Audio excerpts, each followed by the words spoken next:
नमस्कार।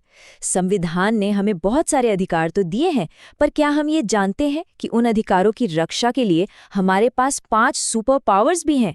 आज हम बात करेंगे उन्हीं 5 शक्तिशाली रिट्स के बारे में, जो असल में हर नागरिक का एक सुरक्षा कवच है। चलिए, इसे एक बहुत ही आसान से उदाहरण से समझते हैं। 1 मिनट के लिए सोचिए कि आपके पास एक जमीन है, पर कोई भी आकर उस पर कब्जा कर सकता है और आप उसे रोक ही नहीं सकते। तो बताइए, ऐसी जमीन का मालिक होने का क्या फायदा जिसे कोई बचा ही ना सके? बिल्कुल बेमतलब है ना? ठीक यही बात हमारे मौलिक अधिकारों यानी फंडामेंटल राइट्स पर भी लागू होती है। अधिकार होना एक बात है, लेकिन उन्हें लागू करवा पाने की शक्ति होना वो है असली बात। और यही शक्ति हमें हमारा संविधान देता है। तो सवाल ये उठता है कि ये सुरक्षा हमें मिलती कैसे है? हमारे संविधान निर्माताओं ने इसके लिए एक बहुत ही मजबूत, एक बहुत ही दमदार व्यवस्था बनाई है। जैसे हम अपनी कीमती चीजों को एक सुरक्षित तिजोरी में रखते हैं, है ना? ठीक वैसे ही हमारे मौलिक अधिकारों की तिजोरी है संवैधानिक उपचार। और इस तिजोरी की जो मास्टर की है, जो चाबी है, वो है संविधान का आर्टिकल 32 और 226। यही वो आर्टिकल्स हैं जो अदालतों को रिट जारी करने की शक्ति देते हैं। और इसकी अहमियत कितनी है, इसका अंदाजा आप इसी बात से लगाइए कि डॉक्टर BR अम्बेडकर ने खुद आर्टिकल 32 को संविधान का हृदय और आत्मा कहा था। उन्होंने कहा था कि इसके बिना तो ये संविधान एक तरह से बेकार है, एक कागज का टुकड़ा मात्र। अच्छा, अब ये दोनों आर्टिकल्स अदालतों को रिट जारी करने की ताकत तो देते हैं, लेकिन इनमें एक बहुत जरूरी फर्क है। आर्टिकल 32 जो कि सुप्रीम कोर्ट से जुड़ा है, वो अपने आप में ही एक मौलिक अधिकार है। इसका मतलब ये है कि अगर किसी के मौलिक अधिकारों का हनन होता है तो वो सीधे सुप्रीम कोर्ट का दरवाजा खटखटा सकता है। वहीं हाई कोर्ट से जुड़ा आर्टिकल 226 का दायरा और भी ज्यादा बड़ा है। ये मौलिक अधिकारों के साथ साथ किसी भी और कानूनी अधिकार के उल्लंघन पर भी इस्तेमाल किया जा सकता है। तो चलिए, अब इस संवैधानिक टूलकिट को खोलते हैं और इसमें मौजूद 5 अलग-अलग हथियारों यानी कि रिट्स को एक-एक करके समझते हैं। इसमें पहली और शायद सबसे जरूरी रिट है हेबियस कॉर्पस। ये एक लैटिन शब्द है जिसका मतलब होता है शरीर को प्रस्तुत करो। ये रिट किसी भी व्यक्ति की व्यक्तिगत स्वतंत्रता की पहली और सबसे बड़ी गारंटी है। अगर किसी को भी गैर कानूनी तरीके से मतलब इल्लीगली हिरासत में लिया गया है तो कोर्ट इस रिट के जरिए पुलिस या किसी भी अथॉरिटी को आदेश देती है कि उस व्यक्ति को फौरन कोर्ट के सामने पेश किया जाए और उसकी हिरासत का कारण बताया जाए, और अगर कारण सही नहीं है तो उस व्यक्ति को तुरंत रिहा करना पड़ता है। इसकी असली ताकत का एक बहुत बड़ा उदाहरण है रुदुल शाह बनाम बिहार राज्य का मामला।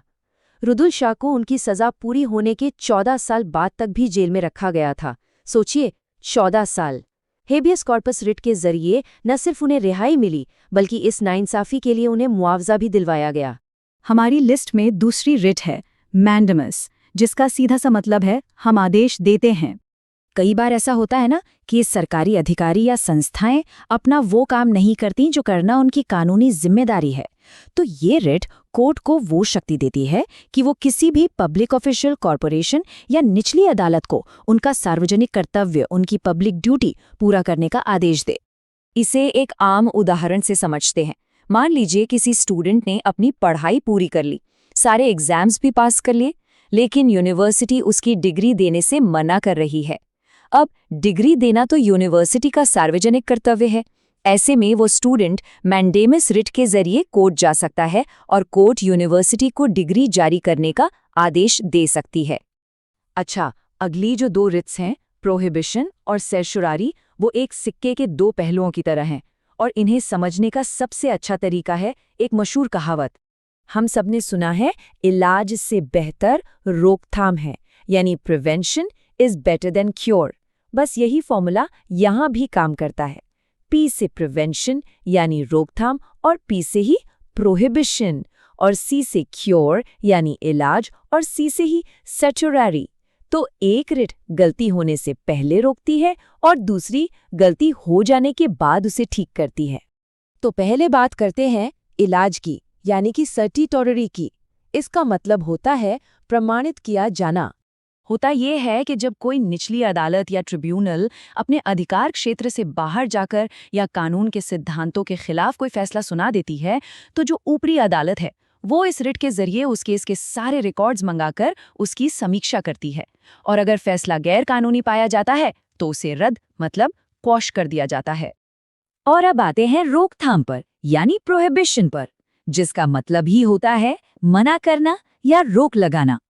ये रिट तब जारी की जाती है जब कोई निचली अदालत एक ऐसे केस की सुनवाई कर रही होती है जो उसके अधिकार क्षेत्र में है ही नहीं, तो ऊपरी अदालत उसे ऐसा करने से रोक देती है ताकि कोई गैर कानूनी फैसला आए ही नहीं।